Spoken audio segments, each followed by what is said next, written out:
walang hinihiling na swapping. Ayun. So as a sign of relief sa paghihirap natin, talagang lahat ng kasiyahan na itaturn over sa atin without any exchange, walang kondisyon.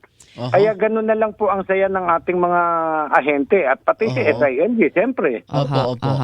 Pero ganun po yun. Oho. Kaya nung first sight nila kay Alice Guo, nagpadala agad ng litrato ng sign of proof na sa proof of life na nasa atin na si Alice Guo, panalo tayo. Oho. Ganun po. So yung ngiti nila doon ay ngiti ng Uuwi na, natapos ang misyon. Natapos yung pagod. Ngiti po ng, Mission accomplished. ngiti po ng relief sa pagod, sa hirap, at tagumpay.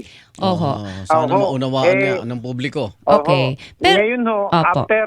after na marami pang seremonyas doon na naganap, alas 4 po, finally, itinurn over sa NBI at sa BI si Alice Guo para dalhin sa immigration ng Indonesia. So, yun po, tuwan-tuwa sila, naka-escort sila. Yung nasa van po, nakala mo magpupunta sa picnic. Masayang-masaya ho talaga yung mga ahente natin. Opo. At finally, hawak na natin si Alice Guo. Mission accomplished.